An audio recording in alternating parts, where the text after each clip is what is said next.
Hello world, hello Australia. Now today I've got Austin Lewinsmith and I've got Nathan Burns. They're both the co-founders of Freemarkettoken. Great to have you guys today. Being in the same time zone, both in Queensland, it's great. Hey, absolutely. Thanks for having us on. Thanks for having us on. Yeah, much appreciated. Pleasure, guys. It's really good. It's really good to have you on. I'm pretty excited about the project. Tell us, guys, about your team, about how you got to know each other, a bit about your background. Sure, I'll take that. We've been me and Nathan have actually been business partners for close on 14 years now. So that's been a really good, strong partnership, friendship that's been built over a lot of years. The other co-founder is Rafael Bergola, and his background is he is actually an accountant with a software development company with 5 offices and close on 100 staff. So team's actually one of the things that for us, a lot of it's actually done in-house. We're not having to outsource, so to speak, because we already have the development teams, we already have in-house legal, we already have in-house accounting and all of that sort of stuff. So the team is, we have a very strong technical team. That's great. I did notice that you've got a lot of your team members as well based over in the Philippines. Yeah. So is that an area maybe you're looking at going into, or having that sort of area around Asia gives you that sort of extra level? Yeah, well, we've got quite a leg into the Philippines, so that'll be one of our next markets to really penetrate and grab some market share and whatnot. And in fact, one of our lead advisors over there, Joseph Chua, is head of our Asian expansion for advisory, and he's the ex-CEO of Sanyo Philippines. He was working with Sanyo for 10 years. He's now working with us. So he's building out a team there already to start to really capture the market when we actually open there.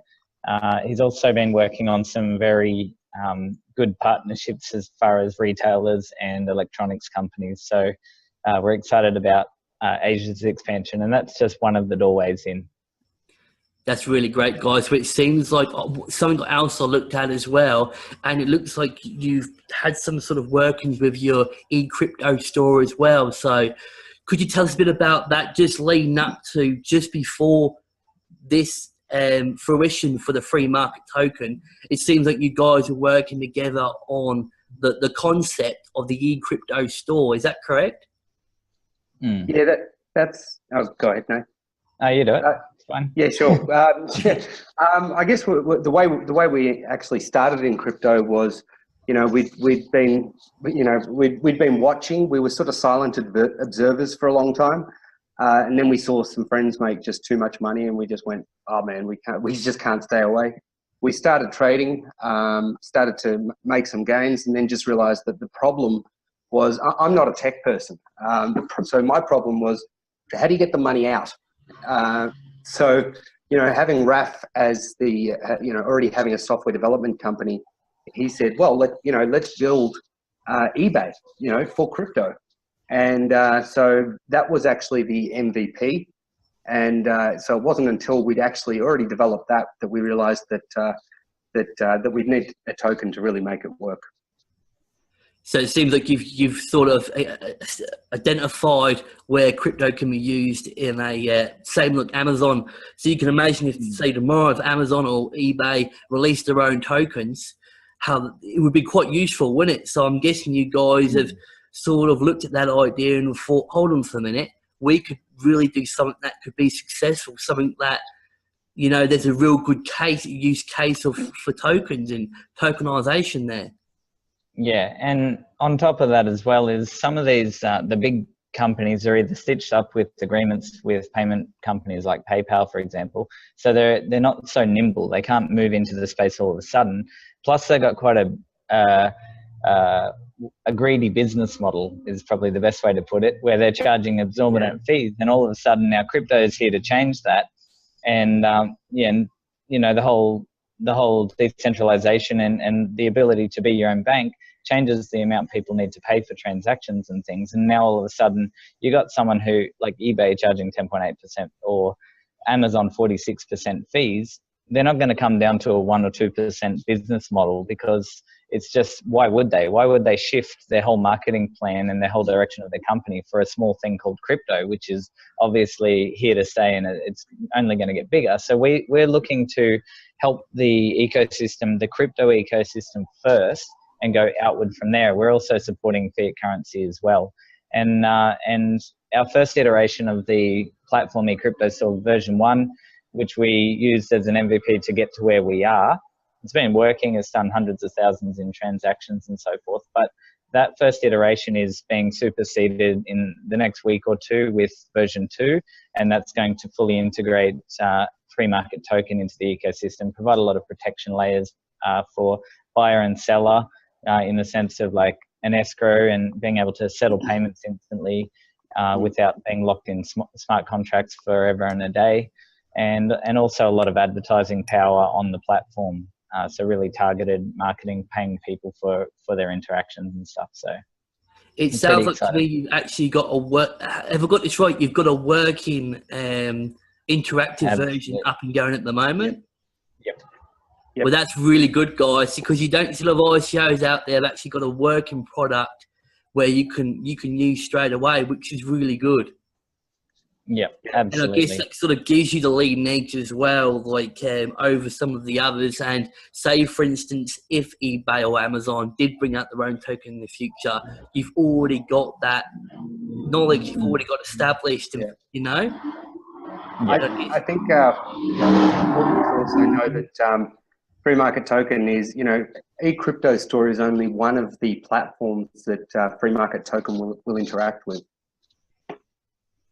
Yeah, so, definitely. Really, we're looking at to connect businesses in a fun, interactive, and meaningful way. Just using, using the power of that interactive marketing and paying for people's attention. Yeah, so there's a lot more than what just that one case. There's a lot more to it than that, which we're going to soon. So I just want to go and have a discussion about with NEM. So how come, guys, you chose NEM as a platform? What made NEM stand out to you? Okay, so I think the reason why it was a fairly easy decision when we started digging into the different blockchains. One is NEM's already a very practical, functional, what would you call it? It's very robust and it's enterprise grade. It's built for business. It's not it's not a test. It's not on the test net. They've got a fully fledged blockchain that works. It's fast. It can handle a huge amount of transactions. And when we started going through the process, we were looking at our options. Everyone says, oh, why don't you just do it on Ethereum? Well, e-commerce is all about the user experience. Imagine CryptoKitties comes along and you've got a e-commerce purchase and you're waiting for it. It's pending for 45 minutes for the transaction to clear. It's just not practical. They'd never come back. So we looked at firstly speed, capacity, interaction. Then we looked at who are they, like how do they operate, and their value sets. NEM's value sets very much in line with how we see ourselves. They're about bring a product to market and prove yourself, as opposed to run your mouth, to talk a good game and not show anything. Yeah. Right. So that was important for us, and we've been fortunate enough to work very closely with NEM. We've got their full support now in Australia. We've met the team and we work closely with the Singapore team. We've also got our Philippines team working in with people in Malaysia and the Philippines as well. So we're very interacted globally with NEM. They're the right partner for us. They're establishing hubs all over the world. And this for us is exactly like our plan is to essentially expand out in the same way NEM is. I did see recently an article, and it was with Jason Lee, and it was going back late last year, and there was a fund that NEM put out, and it was sunk in the region of 92 million AU dollars. So that was something that he was looking at expanding into the Australian region. I believe he's the liaison for New Zealand and Australia. Was that something you guys looked at back then and saw that as, as something that you guys, as a startup fund, they might be able to help you out there? Not really. We you know, we sort of looked at it and went, what was actually going to be available versus, you know, we looked at it, and after actually doing the research, we didn't need it. We had the resources to, you know, at that time, and you know, we didn't want to put ourselves in a position where we were locked, you know, attached to volatility, and that could affect how much we actually had to be able to use for the project. That's fair enough, because I guess like NEM are trying to expand outwards into the Australian region and globally, and having them on side, having them fully supporting your project is a really big deal, because you know, they're trying to expand globally, and you're going along with them, and vice versa. So it seems like a really good partnership and helping you guys out there. Yeah, they've been fantastic. NEM has been absolutely fantastic. The way they interact with us on a personal level, as well as the way the tech team interacts with our tech team, it's been phenomenal. And to be honest, I don't think that it would have made any difference if we had got part of the fund. I don't think it would have affected the way that they interact with us, because they've been absolutely phenomenal. Yeah, it's fair enough. Just a quick one. I'm guessing, like with Ethereum, as having something like your sort of token, the gas price there would be something that would most probably be an off-putting thing. Just is that something? Just off the top of my head, I'm just thinking that the gas price, where the token's getting used on a regular basis, there it would be an off-putting thing. That's just something that my input there. Well, NEM obviously they also have a small transaction fee as well, but it's pretty much the lowest of any blockchain in the market, especially in the top 20 to 50 blockchains, and it's negligible when it comes down to it. Obviously, there is costs, and that's something that people have to pay for just in simple transactions, but they're very, very small, you know, and that's something when we're looking at our entire ecosystem, we're talking about thousands and tens of thousands of transactions happening. And so that's a factor. It's certainly a factor, you know, and I couldn't imagine a congested network where there's all of a sudden everyone bidding higher gas amounts, you know. It would just get hectic, and it just would not be a good experience for anybody. Yeah. Definitely, guys. Well, just going on to the token and the actual functionality of the token, we've discussed where it's got one use case for the Ecryptostore, and it's a lot more than that. It's like a multi-use case token. So tell us about the other uses it's got, guys. Okay, so token uses. Firstly, a lot of these use cases are very much they can work across any platform, but just to give you an idea, on Ecryptostore itself, it's to reduce transaction fees, offset subscriptions, can be used as to instantly clear any sort of like transactions in like an escrow setup to protect. Then you've got the marketing based element to it. So it's like a incentivized gift marketing, or we'll call it an ethical bribe. So essentially, let's say, for example, let's say I wanted to advertise to you on the platform. Usually I'd have to pay the platform itself, and then now they put up ads and you're exposed to ads. What we thought is, let's flip the table and let's be paying people for their attention and time and interaction with the ads. So now, for example, you get an advertising message. When you open it, you actually earn FMT. It's now spendable on Ecryptostore or through the entire ecosystem. So every platform that takes FMT can also use FMT inside as a functional currency. So now, just taking it outside of Ecryptostore for a second, consider like a restaurant or something. They're looking to bring a few more clients through the door. Our second platform that we're integrating with is an augmented reality game. So if you can imagine Pokemon Go meets Clash of Clans, it's going to be a lot of fun, and you get paid crypto to play it, right? So you can battle people for crypto and things like this. So it can be one. It can also be businesses could, let's say a restaurant or something, could sponsor their physical location on the map and put up a bounty and become a stronghold in the game. So now people can come and attack the stronghold to win the tokens. In the process of that, they're actually earning the tokens.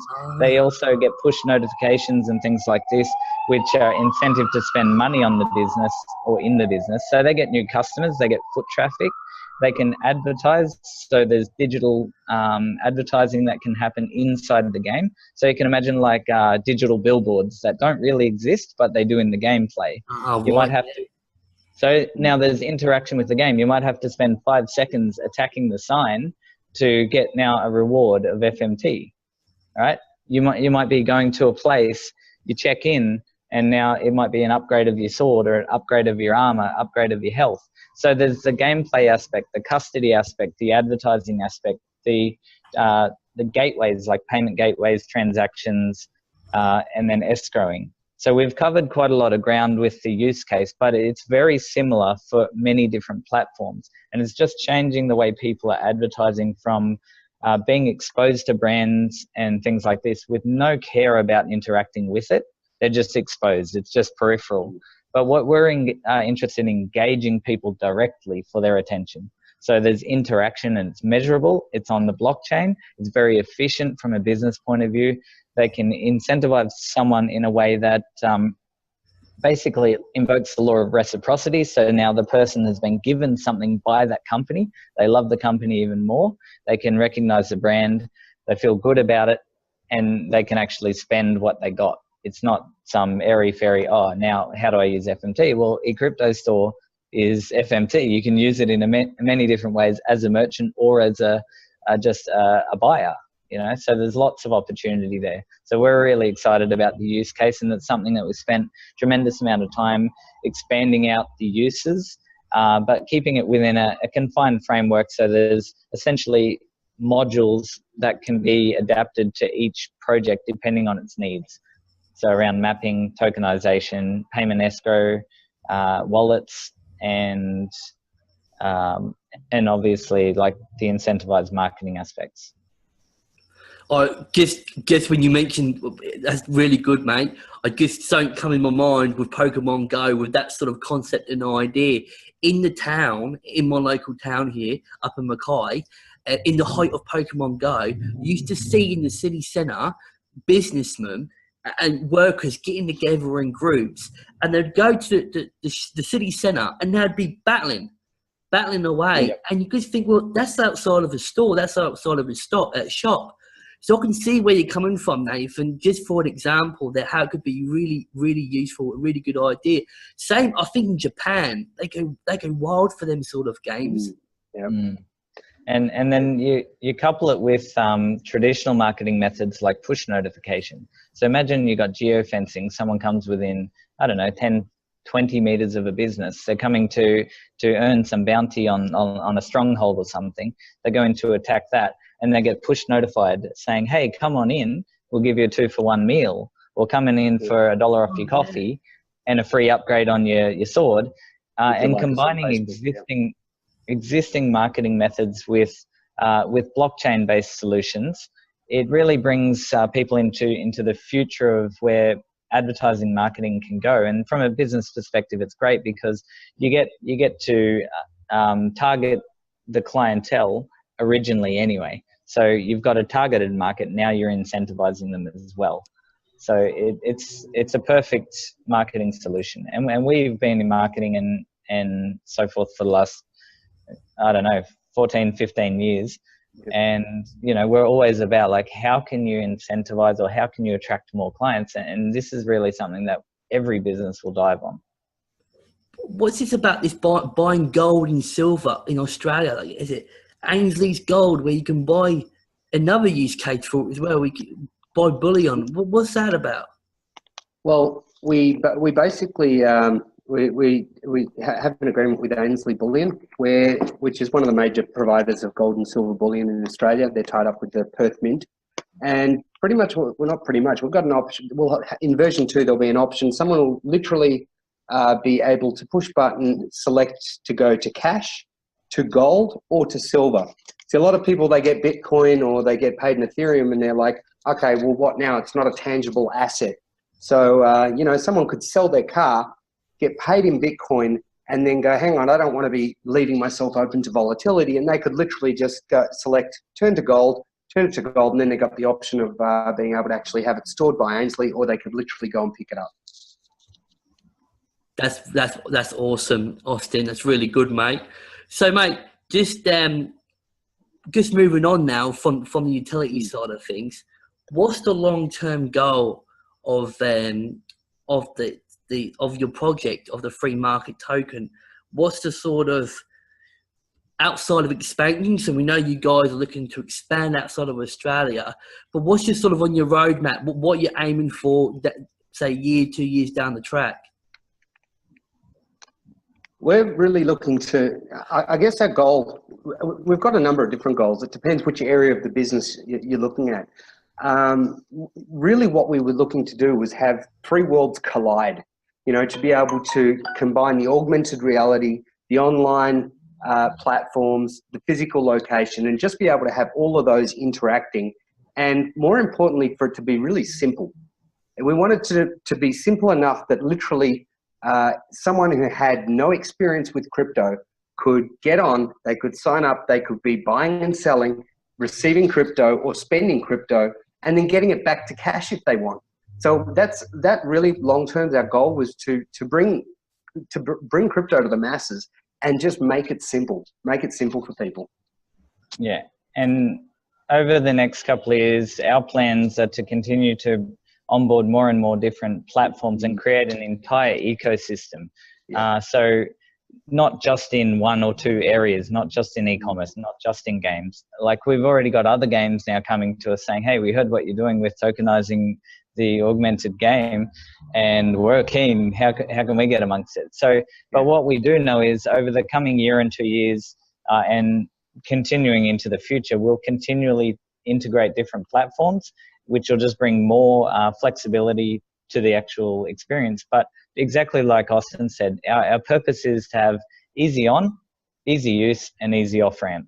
So the experience is just very simple, very user friendly, and we'll continue to simplify it as much as we can, but keep people safe at the same time. Absolutely, yeah.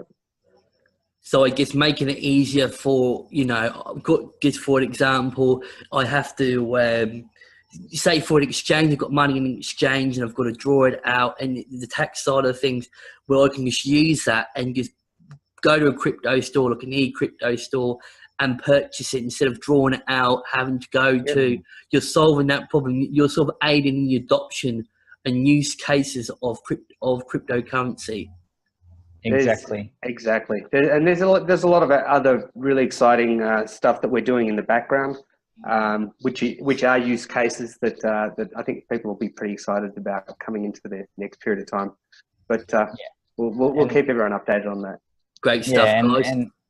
And it's critical for us to bring more and more user base to the marketplace, to the ecosystem and so on. So we're not interested in just having another platform for the sake of an announcement. What we're really interested in doing is having another platform that brings another 20,000 users or another 100,000 users or another 1 million users. And it sounds sort of a little bit like ambitious, but this is the stuff that we thrive on. This is the stuff that we work on a daily basis. How can we network into this space? How can we get that connection? What deals would we have to do to bring on hundreds of thousands, if not millions of users? And it's just a matter of time. Like everyone's sick of being ripped off in so many different ways. And we're really in a sweet situation where if we continue along the path that we're on already and continue to build good relationships, that it's a win-win-win. So it's got to be good for us, got to be good for the other platform, whoever we're integrating with, and it's also got to be really good for the consumer at the end of the day. If it's not win-win-win, we won't do it. That's right. Definitely, guys. I've noticed as well, you've got charitable side with your project. So tell us a bit about that. Sorry? You've got like a charitable side as well. Absolutely. Like 15% of the transactions where the community can nominate a charitable fund to put into, or? That's exactly right. So our idea is we don't want to it's all good that we make money along the way. We have to, otherwise we don't survive. But as we're making money, as we grow, we want to make sure that we're contributing back. And it's just at the core of our nature. And also you look at the example of NEM, they're creating community funds and stuff to help people get going. Well, it's the same thing. As we get more revenue and as the project expands and has more user base, the last thing we want to do is have a great old time and then turn around and see someone else having a hard time and not be able to help out. So rather than having this attitude of just handing out every now and then. Let's just build it into the business model. So every single month or whenever it comes around, we can ask the community, who would you put the money to? What's a good initiative? You know, it might be something local, it might be something international, it might not be an actual registered charity. There might be someone who's working on a project a little bit underground, but brings it to light. We have a look into it. Community says, yep, we like that, let's go. And they get supported. And, you know, I think this way it gives a lot back along the way. Oh, great, guys. It's good that you got like the philanthropy side of things as well. It's really good that you've got that sort of aspect of your project.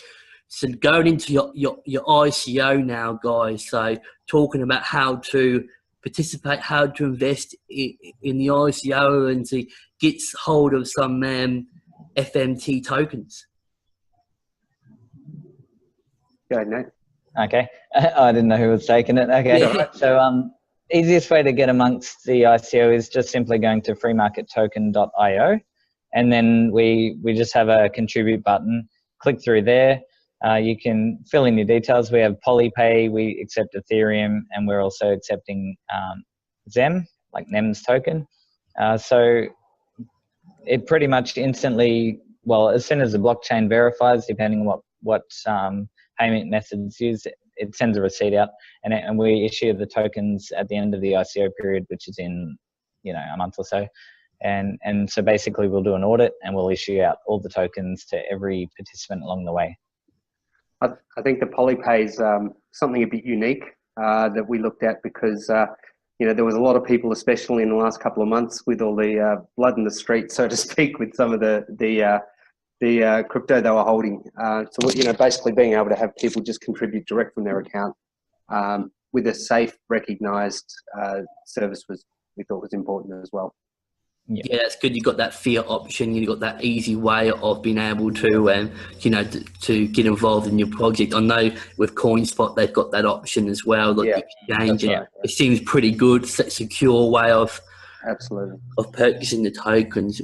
Well, guys, I noticed that next weekend in Brisbane you've got the event, which is the Block Conscious in Fortune Valley. So.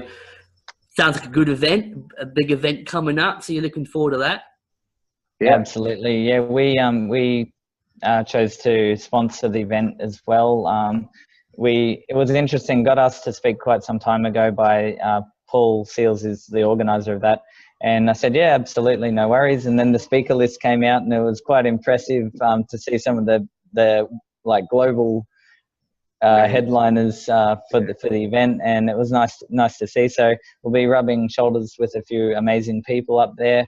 There's some great projects. I know NEM's going to be supporting the project. They're also opening their blockchain, the NEM hub up in Brisbane on the Friday. So we've also been invited to that event to lead into the weekend. It's going to be fantastic. We're really looking forward to it.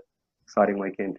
Sounds really good, guys. I wish I was going there, but yeah, guys, if you happen to be in Brisbane or in Queensland or Australia, might be worth booking the flights and going over there and checking out the team and checking out them. Looking at the lineup, look, John McAfee was going to live stream, which is and pretty Roger Ver. Wow. Yeah, some big names in there, so it's good to get amongst it, and we're really looking forward to it. Yeah. Absolutely. So have you got any other on the horizon you're looking at? I know you just come back from China. Are you looking at going back overseas? Have you got any other conferences on the horizon? You go. Go ahead. Well, there's a lot of different events that we're sort of locking down for. To speak at, B to just go and talk about the blockchain space and what's going on. But yeah, there's a bunch of events coming up. It's just really good to hear you guys getting out there, you're networking, you know, looking at other businesses, getting more people involved in using your token. So, you know, you guys getting out there and networking and.